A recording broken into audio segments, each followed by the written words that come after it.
Okay, this match, the tag team match, did not happen. It was Dralístico taking on Pentagón Jr., and the match itself was pretty good. It was. I thought there was some really good back and forth. Yeah. I really like the rivalry itself because, like, who are the best, like, sibling tag team here?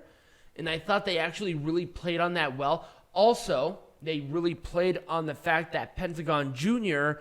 is a part of this mask versus mask tournament where the finals is the only time when they do that and they explode. Once again, the English commentators were so informed about why they were doing this mask versus match tournament that it got me excited for it. Right, and that's the those are the Triple Mania tournament, right? This is the mask versus mask Triple Mania tournament where they're gonna have like the legends. Like, no matter what, there will be an end of an era, and it's like that's exciting. Yeah, I now I understand why. Yeah, it's like this is something that they've done for years. Yep, and I didn't know that. Right, and this is something that for a novice to explain. And Pentagón is one of those people who honestly is kind of within that rank, and Psycho Clown is too. Right. But it's really cool. Anyway, the match itself was good. I didn't like the ending. No. The ending was bad. The ending was bad. Dragon Lee went in there and attacked Pentagón, but then for some reason, Rey Fenix tried to get in there to help him, but the doctors and everybody forced him out without helping Pentagón in the ring. He was getting his mask ripped up, and they were cutting promos. But then Pentagón won. What? No idea. Anyways, let's move That's some weird-ass shit. We'll make this shit majestic again, but that's so weird.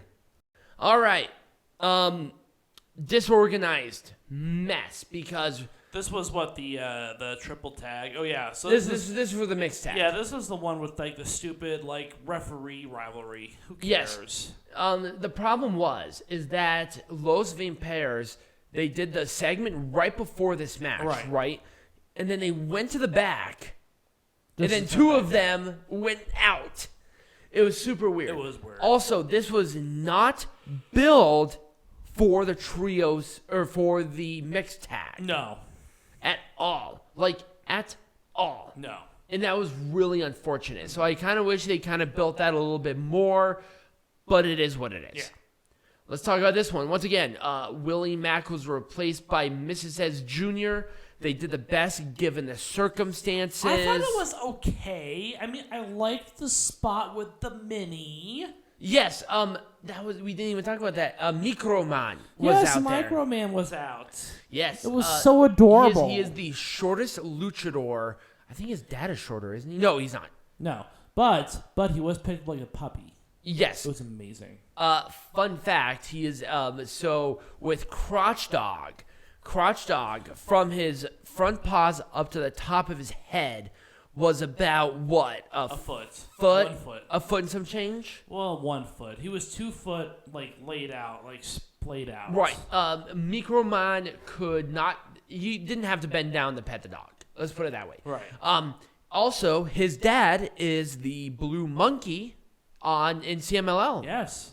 Also, he was trained by his father's good friend, Ultimo Guerrero, actually. Anyways, let's stop talking about midgets. Other than that, this was a fun match. I kind of wish the promo and what happened was consistent, and the tax spot was not necessary unless it was the final spot of the match. Right. It was unnecessary. Then it would have been fine. Yeah. Anyways, move on to the next one. I want to go bad. I know, I do. So, once again, why was Lady Maravilla taken out? There was no explanation for that because that's what they built. Taya Valkyrie was originally scheduled to be in a Reina de Reinas match at this show. And then she was scheduled in this match on this show. Yep. And then they took her out of the promo of this show wanting to do a mystery person. There's no point. There's no point. Anyways. There was no point. The whole match was a fucking mess. It was. I would have done everything differently with this. Taya Valkyrie would have come out last. I would have done the stupid promo with her. And I would have, once again, I would have had her win. But I feel like there was an injury. Yeah. Because, like, halfway through the match, two of them just left. Yeah, it was kind of weird. I'm like, ooh, something, I've like, during the match, I'm like, something went wrong. Right. Like, the entire time. You can tell Phoenix Gallery is starting to tuck her out here. I wouldn't have done really anything differently with this. I thought it was structured really well. It was a really good match with Lon Preston, which is this was much better. It was much better than their Triple Mania Regia nonsense match. Oh yeah. I thought it was structured better. I thought it was fought better.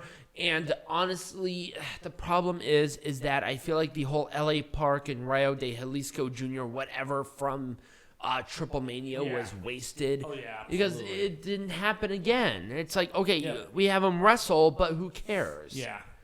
This was actually not a bad match. Yeah. I kind of, I wish it was messy. It was a messy match. I wish it should have been explained a little bit better. I think. Yep.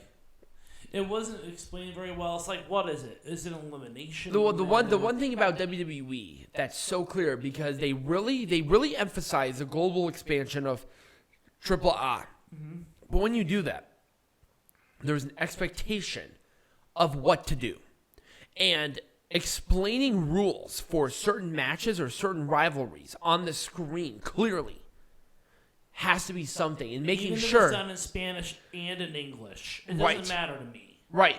I think that would have made this a lot better because once again we had a conflicting thing where we clearly heard elimination, but then all of a sudden Psycho Clown could do one thing in one, period. It was super weird. This doesn't make any sense to me. It doesn't make any sense. The right people, I think, overall were in this match. I just don't think the winner was the right call. Because Psycho Clown did not have to win this. He's an established main eventer already.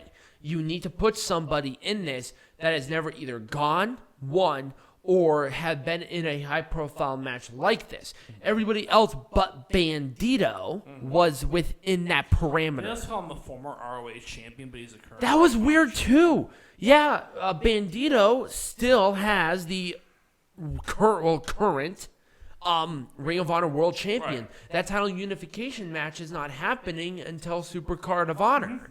So that was really weird, too. I didn't even think about that. They did the best with what they could do based on the circumstances. It was a good match. I like the rivalry. I like the premise. I hope they do a rematch. But for God's sake, Phoenix, stay healthy. This is like the fourth fucking injury that I am aware of since he's joined AEW. And it's getting really frustrating. Not his fault, though. Also, the ending was a mess. I would have done that. I would have done that much differently. I wouldn't have done a damn thing different with this other than maybe a different venue. But that's a totally different situation. The right people, the right winner, the right title, the right placement. Yep. And also, you just know that if this was in a closed dome or if it was a nice night out, I want to see them battle it out again, man. This is going to be a Triple Mania. It has to be. Oh God, especially given that circumstances. They pulled off a good match during bad weather. Think of what they do during a controlled environment. Right. You know that's going to be a big winner. So I wouldn't have done anything different. Anyway, Peanut Gallerio. What are we doing next week? To be determined. To be determined. We have a couple of ideas rolling around. But if you enjoy the show, remember to like, subscribe, follow, share with all your friends, become a patron. Links all around down below. Peanut Gallery will... You can see part of it. Of his shirt. And as always, be majestic.